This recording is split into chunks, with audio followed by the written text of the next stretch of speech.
history and creativity. Right, using history creatively or whatever. Yeah. So we don't really have a plan because this all kind of came together at the last minute, and possibly not even that. We met about 3 hours ago. Yeah. We were going to be members of a panel that was going to be chaired.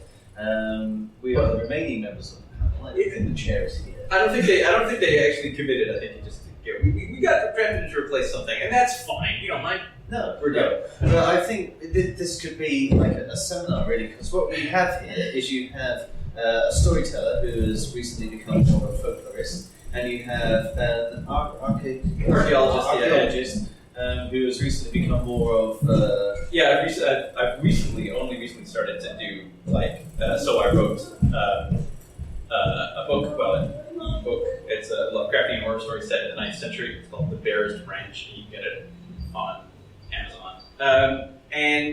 So I started out in history and then moved into trying to turn that history into something more narrative creative. And then you are a storyteller, and then you started to use history for your That's right. thing. So a lot of story is history. I mean, it makes up 5/7 of the words. Yeah, of course.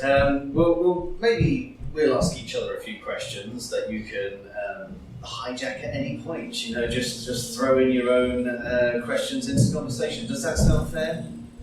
Yeah. All right. Awesome. Okay. So the thing that I wanted to start out by asking you is, in a lot of historical media are, and maybe I'm guilty of this as well, but a lot of historical fiction, a lot of historical media is basically a story of some kind. It's a romance, or it's a horror story, or it's a mystery, or whatever. That's just been transposed to a historical setting, but where it could be easily moved into some other thing. Now, I know you also have your talk about using Canute, the sort of folkloric Canute in fiction, so I don't want to trade on that too much. But what was it about that character in that period that you looked at it and thought, oh, this would be a way to tell a story that could not be told in another context? Okay, well, that's actually a very pertinent question, because I came up for the idea of the show. I should probably give some background, shouldn't I? I was writing a collection of folklore for children, which was commissioned by the History Press towards the end of last year. And one of the local legends I found was the story of how King Canute founded a village just on the other side of Eden called Littleport. I absolutely love the story. It was full of rape and it was full of decapitation, and I thought, well, that's going to be perfect for a children's book. And I maybe tweaked it a little bit, but after putting it into the book, I found that, well, I did some more research on my characters. I discovered that King Canute was king in 1016, and I thought, oh, that means the millennial's coming up next year. So as I started looking around to see what events were going on, to celebrate this, I started doing a bit more digging into who this character was. And essentially what I found was that hardly anybody was celebrating this. There are a few odd little events to commemorate various battles that took place in various parts of the country, but nothing really big has happened. I mean, they're already talking about 1066. And we're 50 years off the millennial for that one. Yeah, but this, because we all missed the 900th and we're not 100% sure we're going to be around for the 1000, so exactly. We might as well celebrate the 950th, right? But the thing that really sort of grabbed me was the fact that Canute is the first king who's referred to as the King of England. All of the kings before him have been referred to as King of the English. I think you have one little dabble with the King of Britain. For a few years, and it started really sort of gripping me that this was the start of when the word England really took off. And as I looked at the folklore surrounding Canute, I started to see some reasons as to why that could have taken off in his time, because he was, quite rightly I think, billed in 1018 as Europe's first great peacemaker. He effectively managed to not completely eradicate, but massively diminish hundreds of years of battles that have been going on between the Saxons and the Vikings, and had a fairly peaceful reign for, 30 or 40 years? There's a brief interlude with his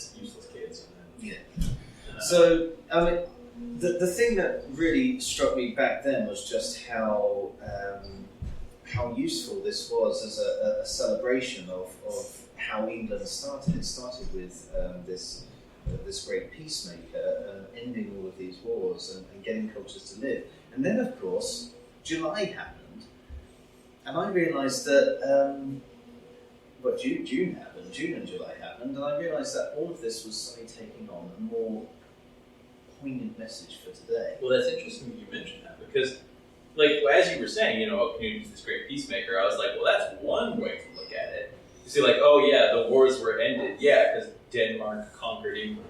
Like, the wars were ended, by which you mean the other guy won.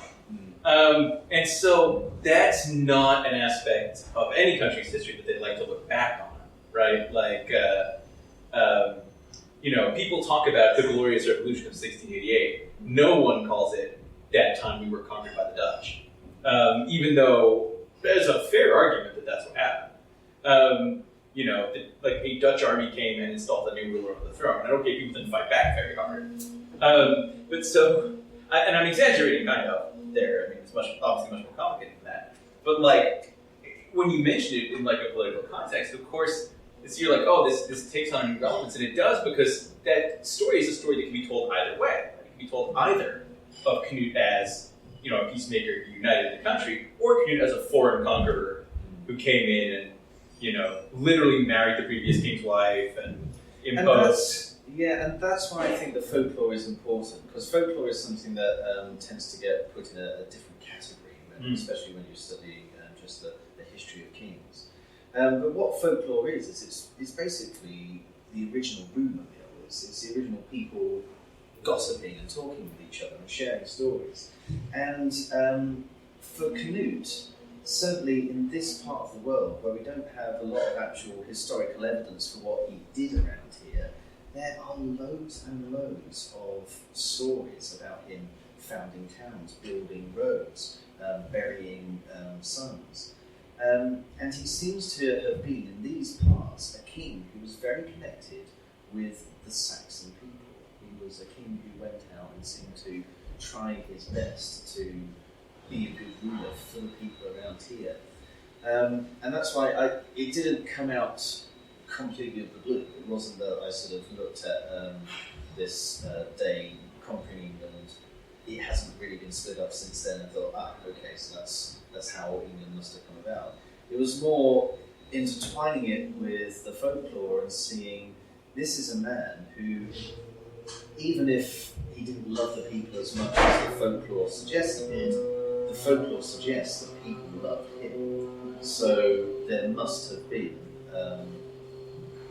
some heart to it. Yeah, well, I mean, and of course also, he precedes a historical period where people could, because of course the folklore that develops around historical figures, not just of his time, but also of the centuries that come after him. And then people could very well be experiencing the late 11th century and going, come back, Canute, all is forgiven, like, weren't things great when he was around? Isn't that when they started twisting around the story of his turning back the times? Right, it's meant to be a demonstration of... Yeah, because again, that's something that I looked at, and I noticed that after the Norman conquest, immediately before the Norman conquest, you had quite a lot of positivity around Canute. As we get more Frenchified, as we get more aristocratic, a lot of what was once held up as Canute's triumph of virtue starts being made a mockery of. Yeah. And I think that, again, is something that guides me towards seeing Canute himself. Maybe he wasn't, actually as great as the folklore says, but there's probably more heart to it then than there was when the Normans got hold of it. That's a good question. Sorry, I was just going to say, how much evidence do we have for folklore being used as a sort of form of propaganda? Because how do we know that he didn't, this is taking it really MI6 or whatever, but like briefing a group full of storytellers, you're going to tell people that I did this, this, and this, you're going to go to the next village and say that I really did it, and how do we know that didn't happen, or did it happen? Is there evidence of that kind of thing? We don't know very much.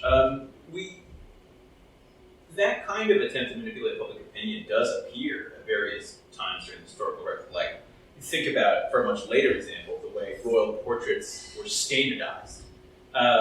So there were attempts to kind of manipulate the king's image, and certainly in the 9th century we can see echoes of that. Like, if you read Astor's Life of King Alfred, it's full of stuff about, like, he's the most handsome of his brothers, and he's the smartest, and, like, their mother loved them all, but she loved him best. And you can see him, like, standing behind Astor, being like, make sure to put that I was the prettiest, and Mom liked me best. Like, so there's some of that kind of thing, but that's something that's being written clearly for a kind of elite audience, because it's actually being written.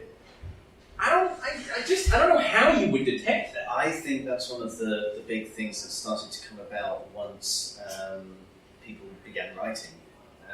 Folklore is called folklore because it's the law of the people. It's what people were just chatting about on the day-to-day. And yes, perhaps people were going in and suggesting stories that they could tell, but there has to be a desire to let it bite. You only believe a rumor if you kind of want to believe it. It's kind of the way that social media works now, actually, when you think about it, because we've got this whole sharing platform, and then you have a few people who boost their posts and pay for everything. But they still can't determine if something goes viral. So that even if people are putting stuff out there for a politically motivated reason, that doesn't mean... Well, like, take folk music, for example. Like, we know a lot more about the process by which folk music comes about, right? It's all 18th century pop songs. But presumably it's all also hits. So, like, we know, folk music isn't like... Folk music is published music, written by songwriters and sold by kind of wandering merchants who would sell these cheap things for people to play. But the ones that have survived into the modern day are presumably the ones that were really successful. So just because someone puts a thing out there, obviously when we look at these stories, we're looking at things that hit for some reason. So even if someone was pushing them, we only see the ones where there was some uptake, presumably because that story filled some kind of need. And royal kind of foundations are often like that. Like when you associate, one of the things that you see, one of the things that really kind of obsesses me is how people in historical periods perceived earlier historical periods, right? So how did people in the Middle Ages think about something like King Canute? In fact, probably the first modern biography of Alfred the Great is a thing called the Life of Alfred, which is written as an elaborate coded tribute to Charles I, talking about how great he is, just like King Alfred. And if you need to find a historical monarch to, like, as a comparison to big up your weak sauce king, like, maybe Alfred the Great's not the place to start. It's very hard to write a comparative biography and not be like, not come away going, this guy actually kind of sucks by comparison. But it didn't take off. Like, it's not well known. It's only known because it's like a piece of trivia about Alfred the Great. And you can see this throughout, a lot of the kind of folk names for ancient monuments include things like, this is where so-and-so is buried. Like, like giving an Old English name to this barrow and saying, this some whatever Mercian hero is buried here. But it's actually from the Bronze Age. So it's clear that, like, people see these things that are part of their lives, that are part of the landscape, but where do they come from? And then they attach them to characters that they know about. And so the persistence of those characters, even maybe hundreds of years later, that people can look at that and go, who's buried here? Well, it must be Paul Bunyan. It must be, Robin Hood or whatever. The persistence of historical individuals as that kind of folkloric character suggests that they were remembered for something in some way. And again, we maybe don't know why. But there are some people who were, like, very important in their time, but don't seem to have passed into folk character status in the subsequent years. And I'm not sure why it happens to some people and doesn't happen to others. But they never caught on. Do you know the most famous example of folklore that went viral and that started from a historical, maybe propaganda context? Is which? Cinderella. Huh. Cinderella was a real person in ancient Egypt. She was actually a Greek slave who married an Egyptian pharaoh. Her name was, at that point, Rhodopis. There's a little bit of contention between sources as to exactly which pharaoh she married. think one of them is a Marsis. That's the one that I usually go with. I can't remember the name of the other one.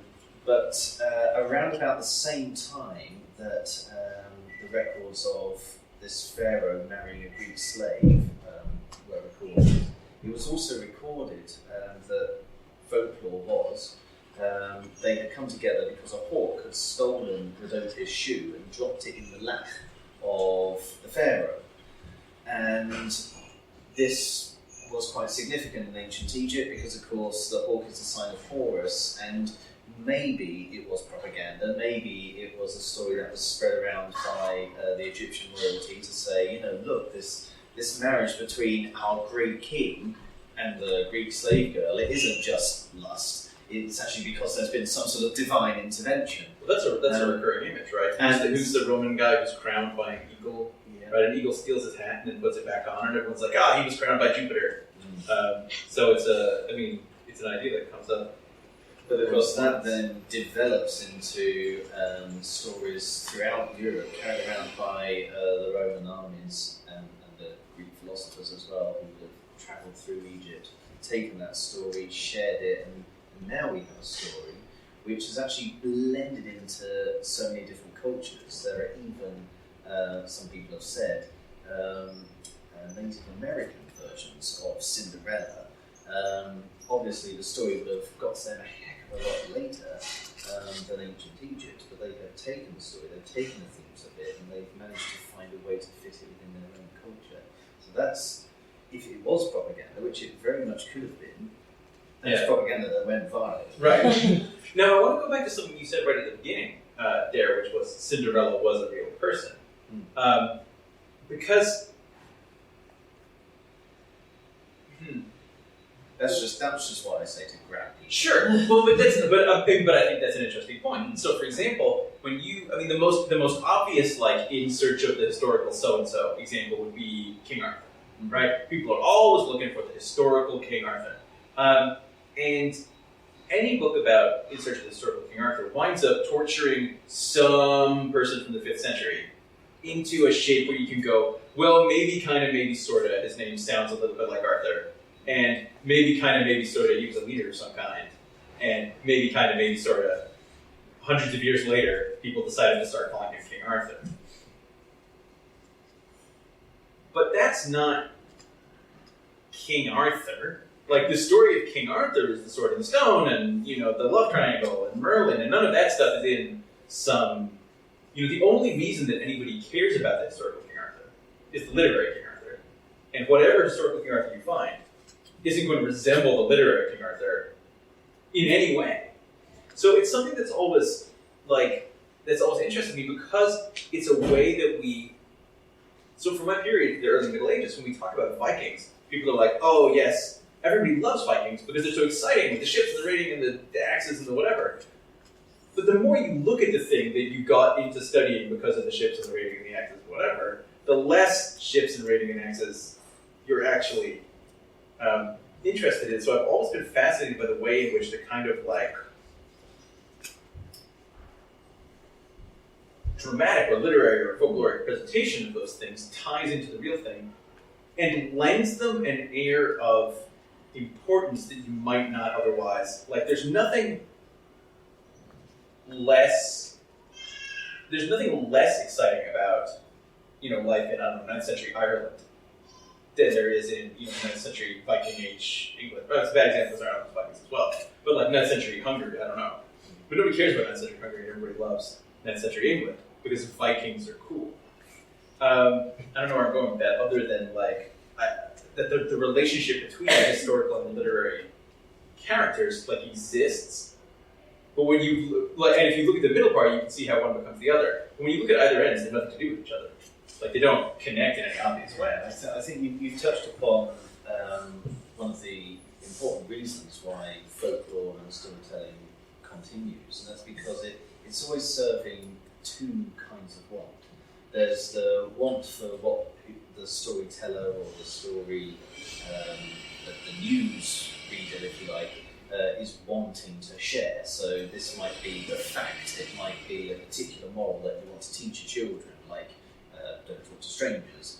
But then there is what people want to listen to, and the sort of stories that really catch on are the stories that combine both of those two different kind of wants. So if you realise that your children are going to love stories about animals, especially animals that can talk, then you might put your Stranger Danger story into a story about your kid going through the woods and meeting a wolf. And you have managed to combine something that they really love with something that you really want to pass on to them. And folklore and quite a lot of the passing of history, I think, is like that as well. We have things that we want to share with people, and it might be the important lessons of history.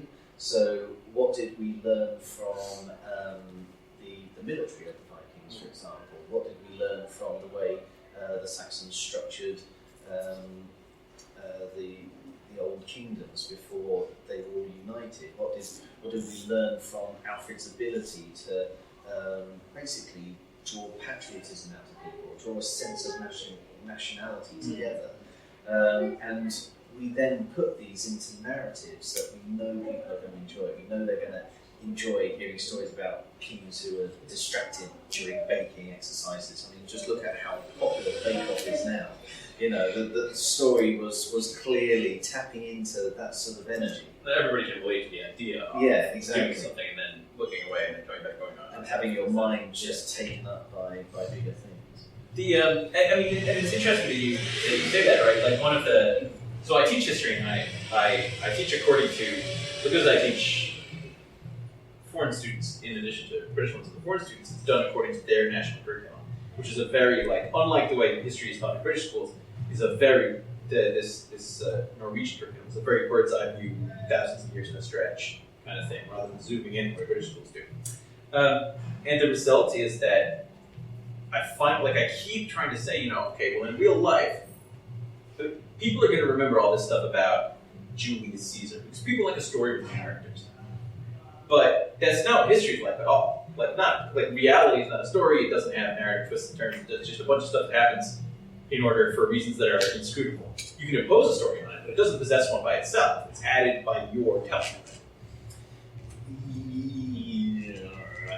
I kind of see your point, but I think that your point is right, because what you've got is, with a story, you have a beginning and you have an end. Right. That is the only sort of order that you need, really, to have the narrative arc of the story.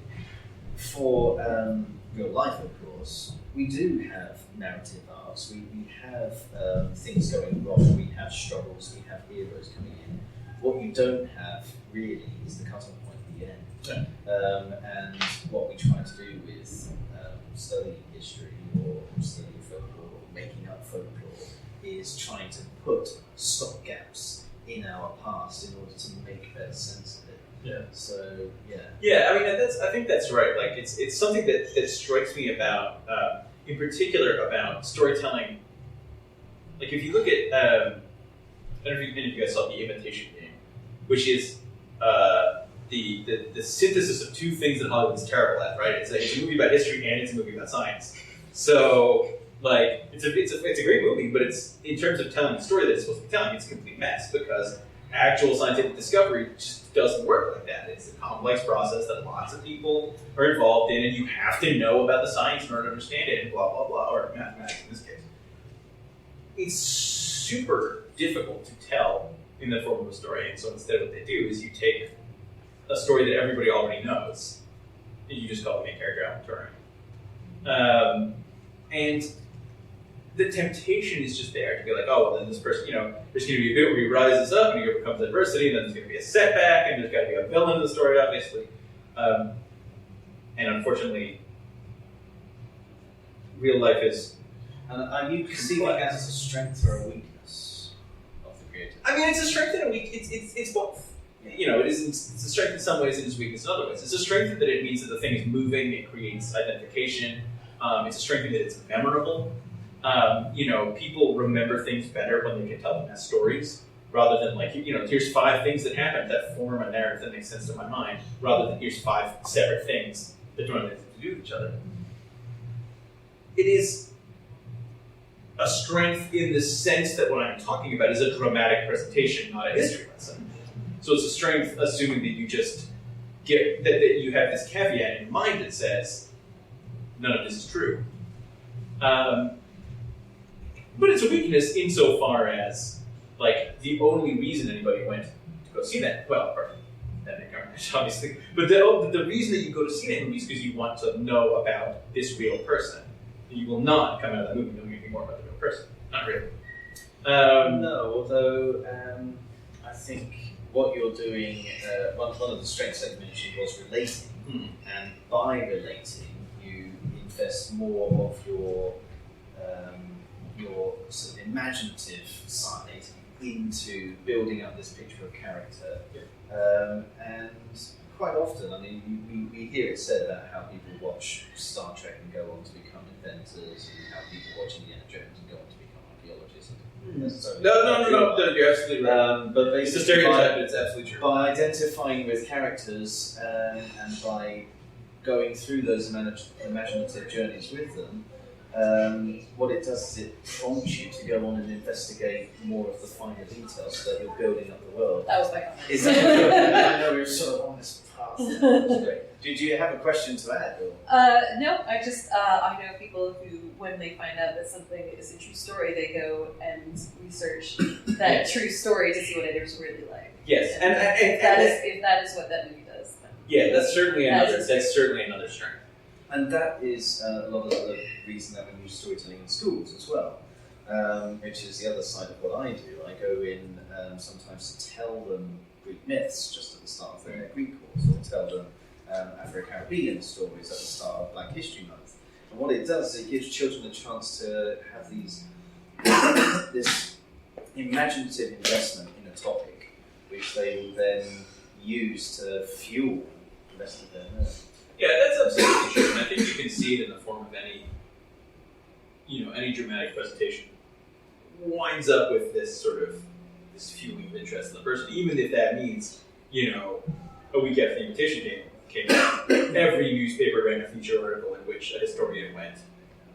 Now, here's what Alan Turing was really like. It prompts a predictable response, and it did get a discussion about that person going in a way that perhaps wouldn't have happened at that time. Even if, as a resource for studying the person, the film is like a good story, but just not. Facts are sketchy.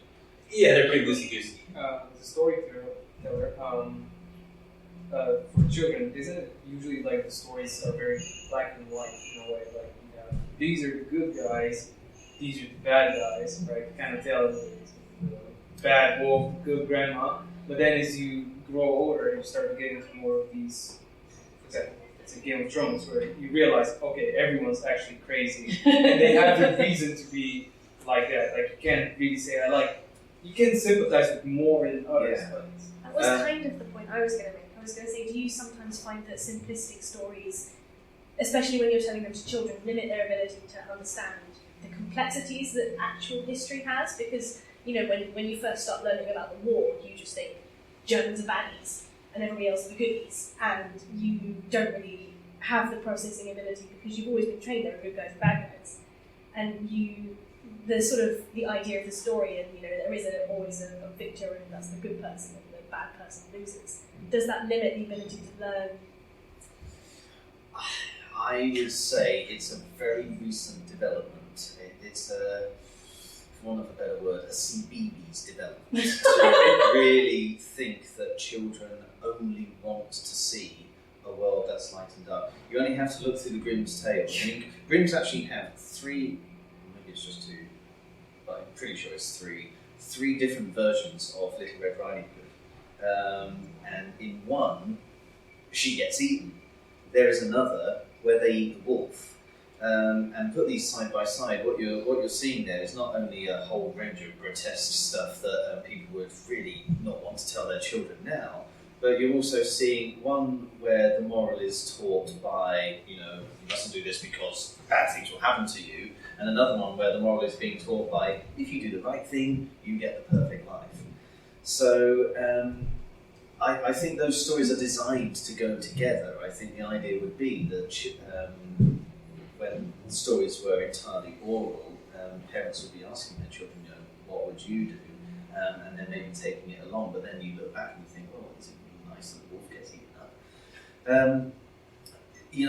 Children, because when we say I'm a storyteller, I'm not just a storyteller for children. Very few storytellers are, actually. Most of the storytellers I know, in fact, I think most of the storytellers in the country are storytellers for all audiences, and certainly more for adults than for children. The kind who will tell stories for children are a fairly rare breed, really. And I think part of the reason for that is because it's seen that maybe telling stories to children, you have to dumb things down, but you absolutely don't. I remember a few years ago, I was in a classroom, and I usually try to allow the children to have some choice over the story that they get. So I give them choices such as, whether they want an adventure or a clever story or a story from China, say, or a story from here in England, and, far back in history, that sort of thing. Eventually it narrows down until I pull a story out from the repertoire of the world and share it with them. And there is one story that I've never told to children as young as 6 before. In fact, it's a story that's full of basically child abuse. It's full of violence against children. It involves a father really beating up and eventually burning his children on fire. And I usually tell this in secondary schools to show teenage kids that, stories can still be fun when you're a teenager. But as I was going through my decision-making process over what story to choose with these Year 3 children, I was finding myself, I could not think of any other story other than this one. And so I was like, okay, well, I'm going to have a go at it. And I did tone down certain moments. I didn't go into complete graphic detail about what the father was, doing with his children. He basically just called them, put them on a hot fire and set fire to them. The same premise was there. But at the end of it, the children were absolutely enraptured the whole way through, and they just burst into applause at the end. And when the teacher came up to me in the staff room, and I was thinking, oh no, here it comes, all she said was, I have not seen my children sit so quietly for half an hour. That was incredible. But I think what was going on there was that children love discovering stuff.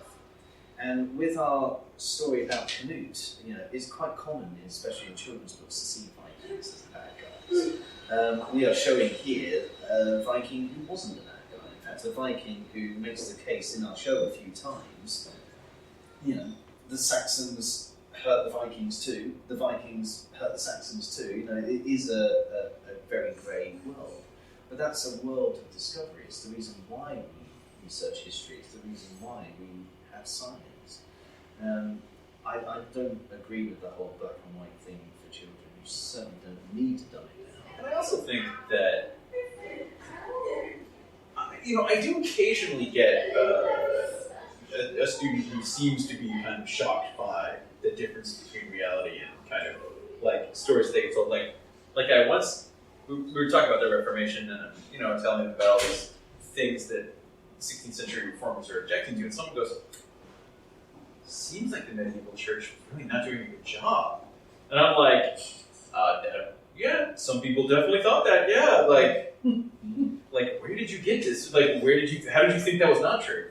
But I think even when you're talking about very young children who are being told kind of black and white stories, I don't think it reflects reality. Like, they're aware that it's a story. And I don't think that, they're clearly intended to teach particular lessons, but at the same time, I don't think that means that people can not tell the difference somehow. No, but also I think that they are sometimes deliberately designed to make children expand their awareness. You think how many stories there are with wicked parents. Now, it's a fairly common thing, I'm pretty sure. I don't have children myself, but if I did have children, I would kind of want to try and make them sure that I wasn't wicked. I think most parents try to raise their children with a good sense of the fifth commandment. But there are all of these fairy tales that are trying to teach kids exactly the opposite, that actually that your parents can be bad. I mean, you've got Roald Dahl, one of our most popular children's authors for the last 100 years, who also are constantly churning out these stories where grown-ups are the bad guys. This is not a black and white situation. I think children have adults that they trust, telling them stories about adults that they can't trust. They're very quickly going to cotton on. And I read a very long time ago a book which was trying to chart the process of the brain's evolution and how we had the fight or flight principle, which all animals have, but we gradually developed this way of postponing fight or flight. So we started planning, we started thinking, we started reflecting what had gone on before in order to prepare ourselves either to run away or to go into battle or whatever. And that was the start of the imagination, really. That was the start of trying to construct what's going on.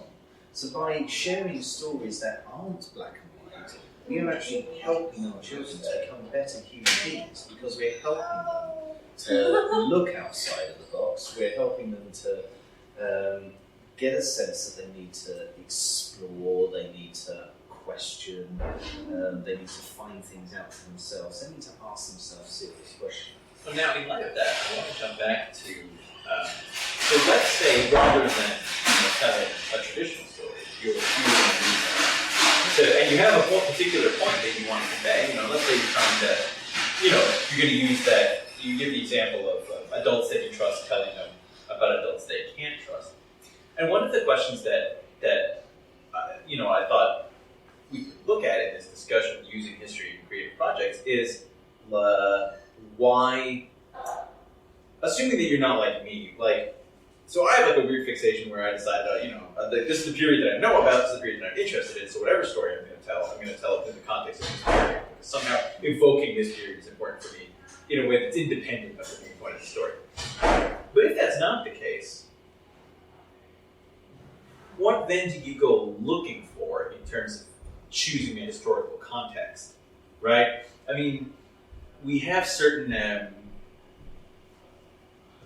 mental images, certain associations with different historical periods already, right? Like we all know, when you're telling a story that's set in the Middle Ages, and we're going to have knights and castles and princesses, or if we're telling a story that's set in the 1920s, we're going to have gangsters, or whatever it is. If we're telling a story set in the 40s, we're going to have Nazis. Whatever it is, there's something about that period, and we're going to include that. So what sort of criteria do you apply when you're trying to figure out, well, if I'm going to tell a story to make a particular point or to create a particular kind of mood, then how do you go looking for the historical nugget that you're going to build it around? So this is basically doing it the opposite way to the way of doing the Canute one, where the history came first. Started with this existing Canute thing, yeah. But I have done it the other way as well. I think it comes down to that two kinds of one thing that I was talking about earlier. If you have a particular point that you want to get out to, people who like action films, then maybe you will stick it in the Second World War, where you have this sort of new age black and white storytelling with, the Nazis are all bad guys, and you have, their allies who were all the good guys. And you set it within that world because you know it's going to attract people to it, and then you can pop other stuff in there. Likewise, if you've got a fascination with a particular period of history, I imagine quite a lot of your friends and people that you associate with are going to share that same sort of. Well, perhaps not to the same extent. Maybe not to the same extent, but sure. Again, if you look at things like science fiction and what's been done with taking the old morals of the westerns and setting them in space, that sort of thing is done to bring it to new audiences, to take morals that have helped guide people throughout their lives and share them with new people. And really, that's the whole reason we look at history time and time again, isn't it? Because not only do we never stop learning, but as a race, we never stop needing to remind ourselves the same things. I a fairly optimistic person. I think that as a world, we are gradually getting closer and closer and closer to peace, because certainly it is a much more peaceful world now than it was about 1,000 years ago. It's taking us a very long time, and we do have to keep going over the same lessons again. We do have to keep looking over what's gone on in the past, what's gone right, what's gone wrong, and we do need to keep telling our children the stories about how there are people that they can't trust and what they can maybe do to become more trustworthy people themselves. We have to keep looking at our past and finding out new facts that maybe shed some light on how great a certain king was, in order to let everybody know that actually we are all just fallible humans who work better together if we are not necessarily all out for ourselves. Well, that's it's an interesting point. Like you mentioned Westerns, which I think is a really fascinating example of this principle being applied to. How are we doing? Are we? It's 1:45. I'm just Give- double checking if oh, that's okay. the time for the view. Yeah, that's right. Given that the next talk is me, Oh, go on. Alright, well, Because we've already touched on a lot of the let stuff. me batch out this question. Right, because Westerns are fundamentally about this particular thing, right? Conflict between civilization and barbarism. Was it only the gun can protect civilization from barbarism? Whoever picks up the gun is a barbarian, right? That's what Westerns fundamentally are about. But that's a terrible guide to the history of the Western United States in the 19th century. And specifically, it takes an entire culture, all of Native American culture, and says, no, you're just a generic signifier for barbarism. When they're like, oh, thanks, we're settled cultures with our own rich arts, and no, okay, we're just monsters, cool. That's a really... So we have these stories, and we can no longer think about the 19th century in the Western U.S. without thinking of Westerns. And yet, that's ultimately, like, from a narrative standpoint, artistic standpoint, like, we'd be a poorer world if the searchers didn't exist. But at the same time, like, we have to be very careful about the way. When people think of the 19th century American West, they think of Westerns in the same way that, like, when I read Frankenstein, I was like, I only read it maybe like 5 or 6 years ago.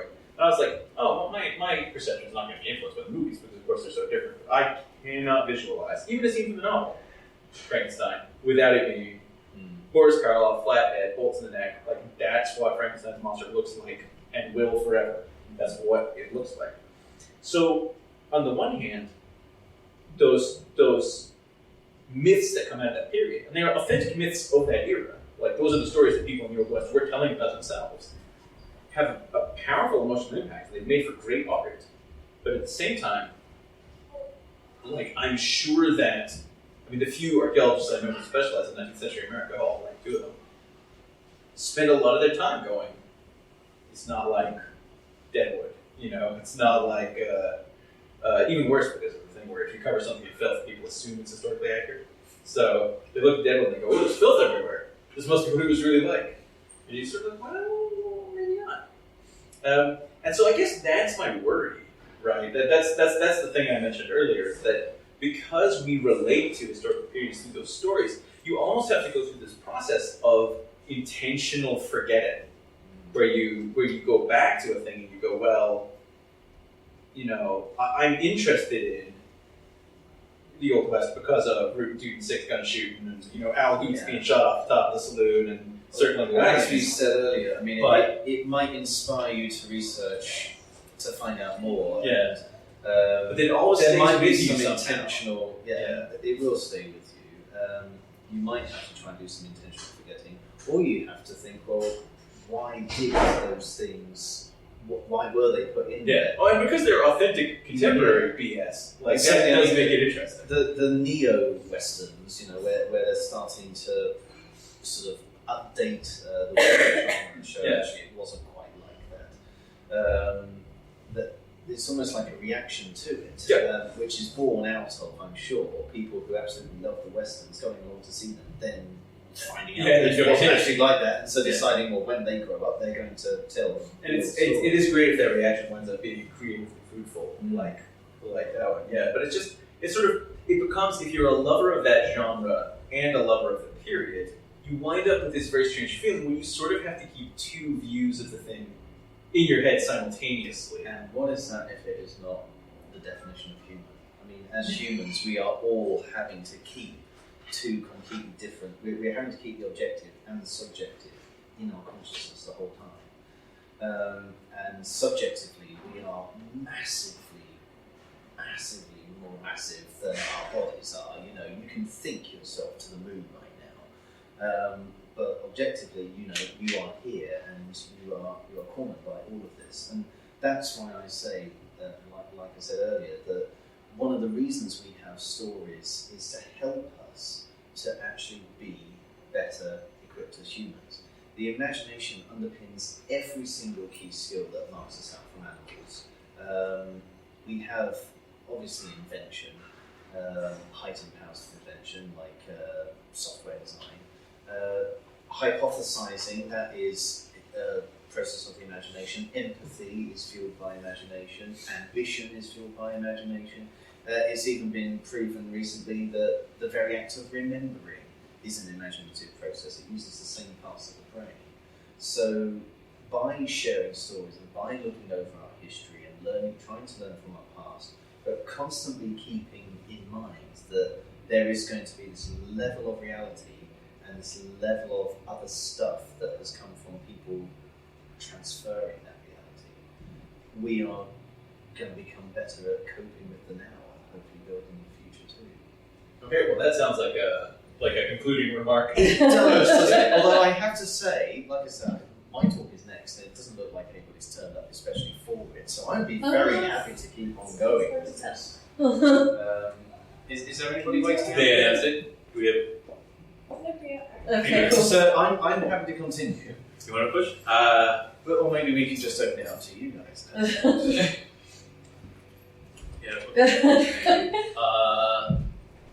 I'm happy to keep going if you guys are. I get, like, alright. I mean, where do we go? Concluding remark or not. Yeah, I mean, it's, like, I'm not sure that I share the same optimism. Although, I mean, maybe. I would like to. So it's a really bad concluding remark. No, I mean, it makes sense certainly, and I do agree that there is a productive creative tension in the difference between the stories that are told about a thing and insofar as we're able to understand its reality. Because of course the other thing about a story is that you can completely know a story and you can never completely know reality. So the difficulty arises, I think, because a lot of the time and I talked about this a little bit earlier in my Lovecraft talk, the idea that, like, if you take real archaeology and you take sort of fringe archaeology, you know, did aliens build the pyramids, or is the wisdom of the ancients encoded in Stonehenge, blah, blah, blah. It seems like the idea that aliens built the pyramids should be more shocking and disruptive to your way of thinking about the world. But it's actually more familiar and comforting than, like, or it's more, I mean, it's more exciting, but it's also more, like, reinforcing of a particular worldview, right? Like, aliens built the pyramids is a, I mean, among other things, a very simple way of saying, silly brown people can't build big buildings.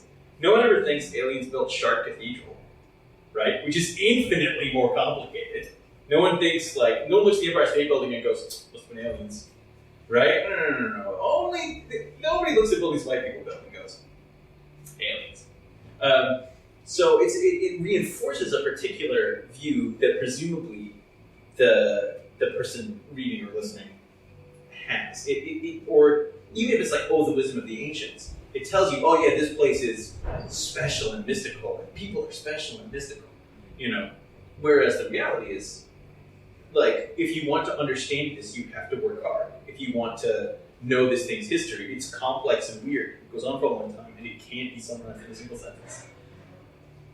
But that's the more challenging view of the subject. So, looking at something and going, oh yeah, there's a hero and a villain, or if you believe in yourself, you know, you'll win eventually. Well, that's not true.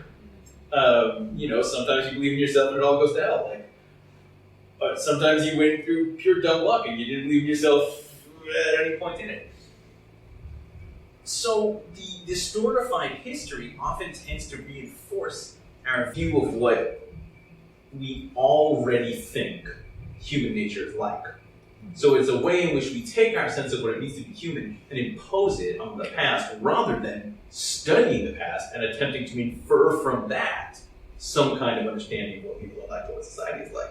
My example of this that I always use is if people telling stories about Genghis Khan, right? Or Genghis Khan, I should say. So Genghis Khan is always portrayed as a bloodthirsty warlord rampaging across blah, blah, blah, unless you happen to be from Mongolia, in which case he's portrayed as the, super brave, white-and-white founder of the nation, and he's like a big national hero. So there are two movies about Genghis Khan from the 50s or maybe early 60s, one starring John Wayne and one starring Omar Sharif. And one of the things that they have in common is if you're only going to see one Omar Sharif movie from 1968 or whatever it was, Dr. Zhivago, if you had to, they're not good. Also, James Mason in Yellowface, it's pretty bad. But they both have this thing where the love story when Genghis Khan meets his future wife, Borte, is that he abducts her and then basically abuses her until she falls in love with him. And the reality of that story, as far as we know, there's only really one source, is that they were engaged when they were children. We had an arranged marriage between their two clans. And as far as anyone can tell, they had, a happy, mutually loving marriage. And people just really like the idea that historical periods are full of rape and sexual violence because it reinforces their sense that that is what humans are fundamentally like, right? That historical times are primordial, instinctive, whatever, and everyone knows that at heart people are savages. But actually, of course, this is not, medieval Mongolia is not they're not cavemen, this is a civilization with laws and customs and whatever, and then people will tell you that it's more dramatic. But in fact, again, according to our limited sources, at one point Borte gets kidnapped by a rival tribe. And Temujin, which is what Genghis Khan was called before he became Genghis Khan, and his rival, this guy Jamuka, put aside their rivalry to go and rescue her from the enemy camp. So he teams up with his arch rival to go and rescue a princess. I don't know how that's not more dramatic than he locks Susan Hayward in a tent and beats her up until she falls in love with him.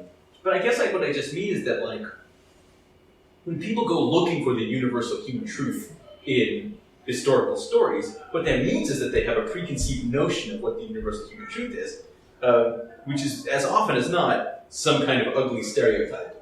And it's tough because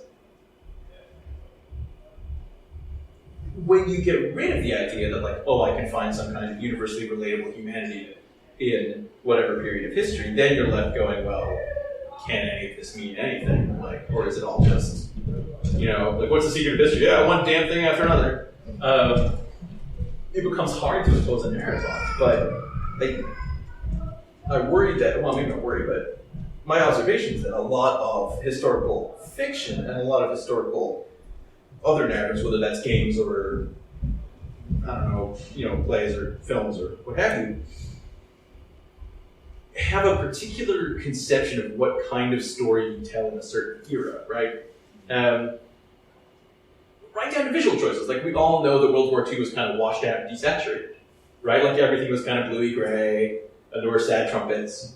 Because ever since Saving Private Ryan, that is what war movies look like. They all look like that. And the dirt flies up in front of the camera, but kind of in static slow motion. Everybody's face is covered in mud. And it becomes,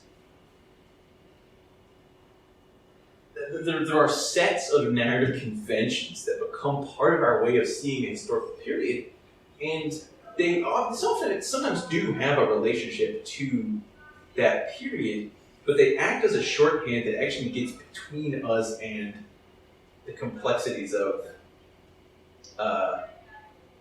of the history itself. Like, I have another weird example, but this point's gone on too long already. Yeah, I think I agree with a lot of what you're saying, and some of it is quite scary, and it's the difference, I think, between looking at it as a literalist and looking at it knowing that there is going to be some kind of extra mystery to what you're getting. And of course, a lot of people, especially when they're coming into a film for the first time, or if they're young and they're coming to stories for the first time, they may really take them literally. But the more the more contact that you have with stories, and the more you sort of maybe see two different versions of the Genghis Khan story, the more you see all of the Star Wars fan fiction, or the more you see that actually there are so many different layers to these things. I think the more you come to actually realise the power that it has to expand your own awareness and your own practice. So just going back to the reason why I suppose I kind of fell in love with the stories and the folklore surrounding Canute and decided I wanted to make this my next show was, like I said, before him, there's warring, the whole of Britain comes together, the whole of Britain falls apart, obviously Scotland won't let that happen too early. And then, there's this big north-south divide again between two Saxon kings, and they're still coming back, and then the Danes take over again, and it's all going around. Eventually, a man comes along who manages to hold the whole lot together for 20, 30, 40 years, or however long it is, so that it's a cohesive whole for the Normans to come together. What did he do? I think probably what was going on there was that he actually learned from lessons of what had gone on before. Canute, for the first 20 or so years of his life, would have been thoroughly immersed in a lot of the politics and military actions that were taking place throughout the breakdown of Anglo-Saxon England and the coming of the Danish.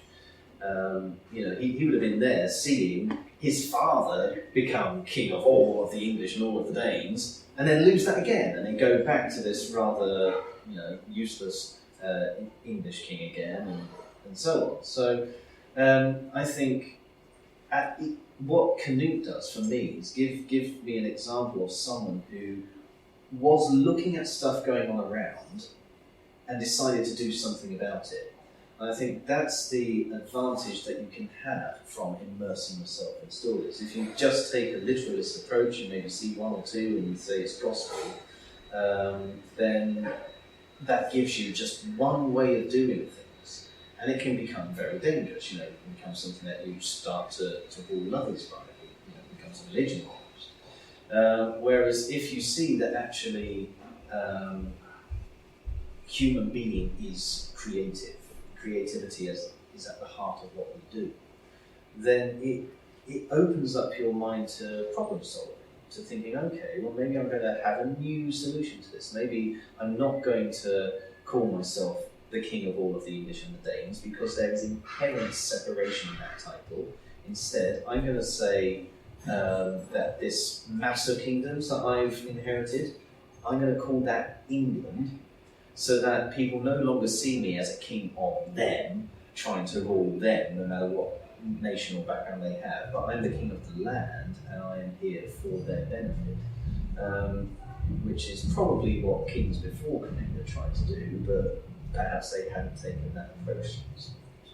Well, I think it's also, Canute forms an interesting example in that sense, because, in a way, the reason, you said he's kind of an underexplored character, and perhaps in a way the reason for that is that he doesn't fit the stereotypical narrative of the Viking Age, right? Like, so if you take, take the TV show Vikings, for example, which is probably the biggest pop cultural expression of Viking Age stuff right now. Like, it's all about it's got everything you'd expect to see it, right? The hero is Ragnar Lothbrok, who's possibly historical, definitely a saga character, but a bunch of other historical characters make cameos, and it's all like what you'd expect. Sailing, storms, exploring things, fighting with axes, betrayals, murders, human sacrifice, etc. I mean, I'm not saying it's bad. It has strengths and weaknesses. But when you have a show and the title of the show is just Vikings, then people expect a certain thing, which is they want to see bearded men hacking people with axes and also living with undercuts, hacking people with axes. That's what they signed up for. It's ponytails and murders, and that's what the era is and what it means. So it's interesting to to see that that's kind of an underexplored character, and I think in some ways is underexplored because he doesn't fit what a story about a Viking is supposed to be like, if that makes sense. I don't know. I mean, I'm just spitballing there, but that's my impulse. Yeah. Do you think that that's a very, very good potential avenue for historical fiction? Is avoiding all of the current stereotypes. You don't tell stories about Vikings, you don't tell stories about things that people already have preconceptions about. You take characters from history that did do a lot of stuff, but that don't have any of those preconceived ideas, and you build new stories around them that are more accurate to what history was really like. And that people, like you said, you can't read Frankenstein without seeing the face from the movies. It's just such a successful story on that theme. Yeah. That So do you think a potential avenue for the future in building stories around history is taking the parts of history that people don't have any notions about already? Yes, until new discoveries are made which show that everything that you thought you had accurately represented is in fact just codswallop, really. I mean, history is one of those things that the further away we get from it, we naturally do, the less we really know for sure. So we're constantly trying to find evidence, and obviously the evidence is getting older as well. So I think the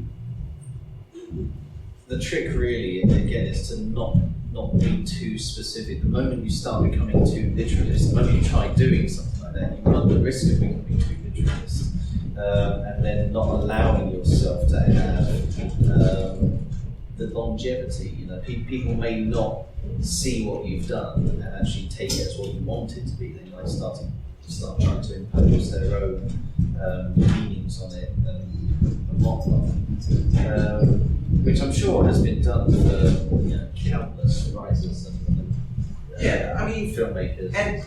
And I think it's like the idea of setting a story up with a contradiction, like, oh, this is not what you expected. I mean, that's something that you see all the time, right? Like that's the clickbait history article lead, right? Is like, these Vikings aren't like what you expected.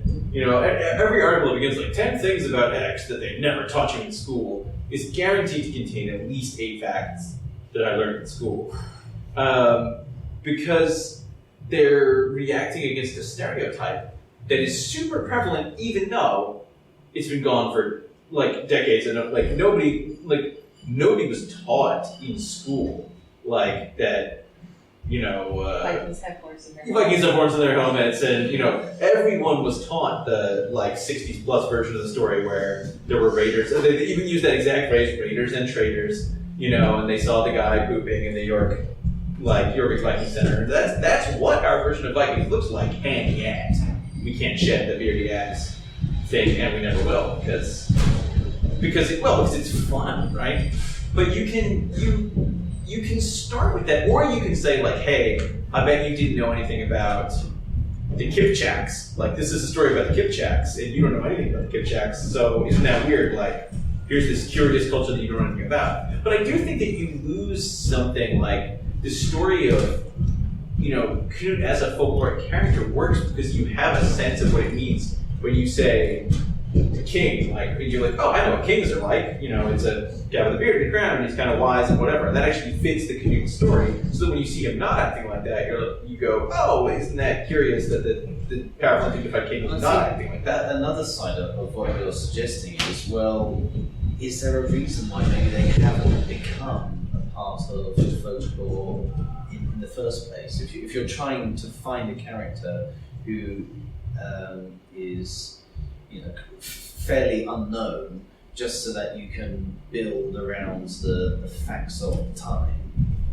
there may well actually be a reason why they were unknown. Which is that goes back to that first point about why did something become a hit? Yeah, like why did it take off? And a lot of the time, when people try to introduce lesser known characters, they do it by trying to wed them to an existing archetype. So this guy's like medieval Persian Robin Hood, or whatever, Yeah, and it will be because you want people to have a way in. You want people to relate to it.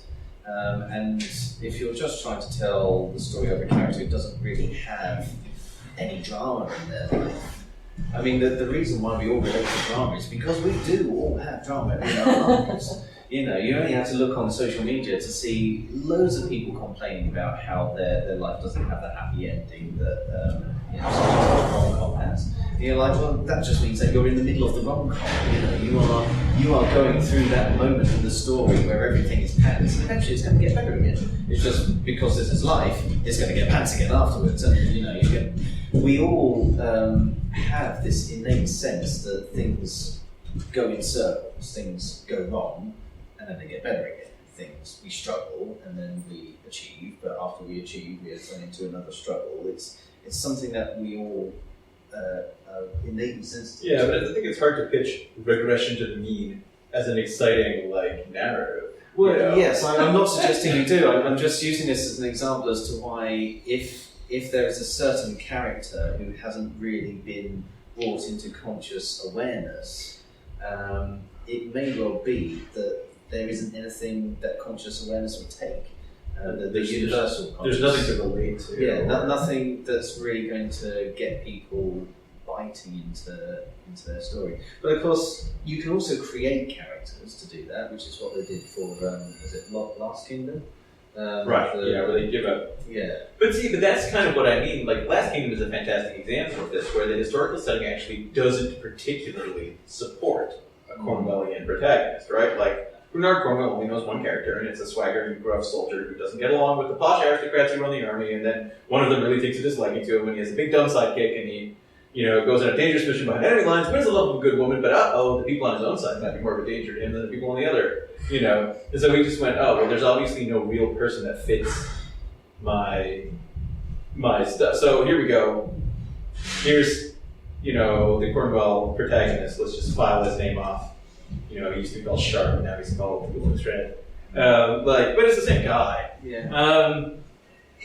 Yeah, but that's, the problem. And again, it's not history lessons. It's it's a series of books and a TV show, and it's about fights and action and danger and whatever.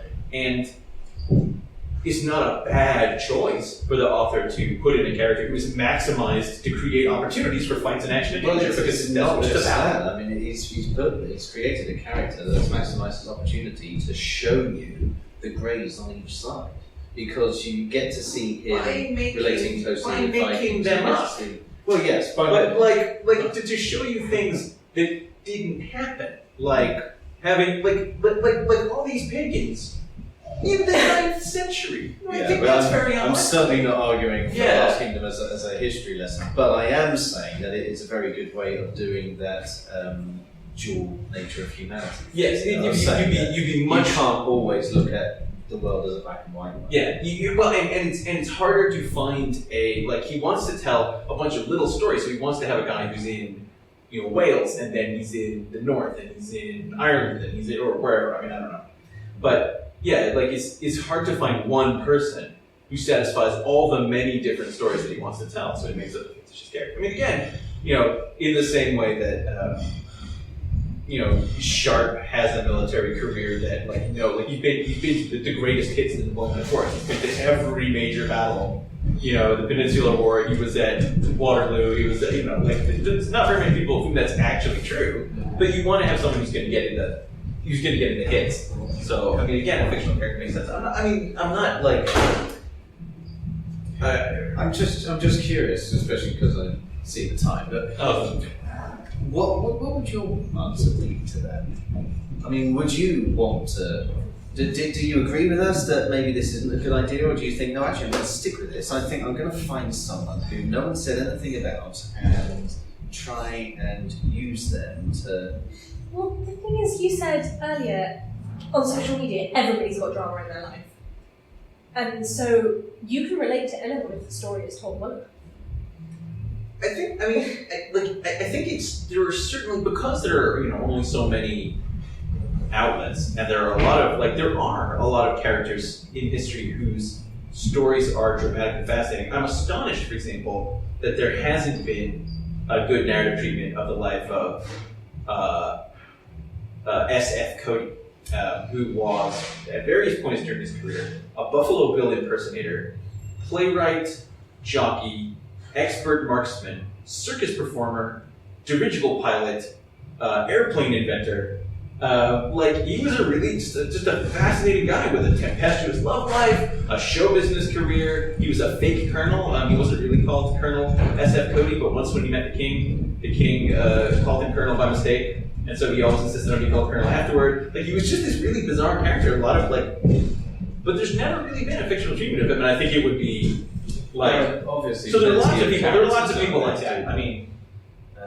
And yeah, you can find that. I guess when I was talking about the drama earlier, I was meaning, the drama that you feel when the love of your life leaves you. It's the sort of thing that, they kind of do make movies about it, but they put it in a certain situation in order to really emphasise the drama of the situation. So you probably would be able to find certain characters, like Cody, for instance.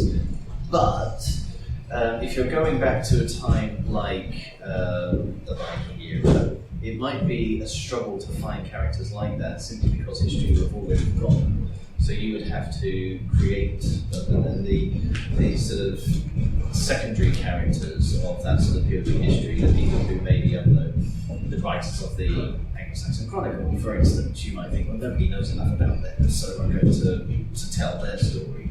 But all we really know about them is that they wrote this Chronicle. So there would still be a lot of creative work that you would have to do in order to not just get across the history, but also make it a story that people are going to want to actually listen to. Yeah, I think it's also a question of just the extent to which people identify with those historical stories, right? Every year, writers create new superheroes, but they'll never, or one in a million, will eventually be able to have the same kind of when you see Superman, he comes freighted with all the existing associations. So when you see, King Arthur, that comes with the association of all the other stories about him, and that's actually hugely rich potential for other kinds of storytelling. So when historical characters accrete other stories about them, each of those additional stories is just another vein to tap into when you're doing something creative with that character. So, when you have Robin Hood, there's a million Robin Hood stories you can tell, and you can take elements from all of these things. So to some degree, the fact that a character's had a bunch of stories told about them, or a setting that's had a bunch of stories, or a time that's had a bunch of stories, just gives you a huge amount of opportunity to play with things that have an emotional appeal to the people who are going to hear the story. So they come with so much kind of added value that it makes them a very tempting proposition to create something about, more so than maybe someone who, when you say, well, here's the tale of, Baron von Sternberg, people are going to go, well, I don't know who that is. It doesn't conjure up an image in the mind the instant you hear it in the way that it does if you say, this is the story of Alfred the Great, this is the story of King Arthur, this is the story of Richard the Lion, already has certain meaning for you. See, if I were telling a story, that kind of thing would actually be more exciting to me. So I would want to tell a story that somebody, when I say, this is the story of Jim the plumber, I wouldn't want them to immediately, in their head, have a picture of somebody called Jim who is a plumber because they know what a plumber looks like. I want to build that for myself. Well, that's the kind of point I was getting. Going for things that people... Sorry. Well, no, sure, right. The unfamiliar is a hook, right? I mean, that's the kind of science fiction hook. What on earth could this thing be? I'd like to find out more about it.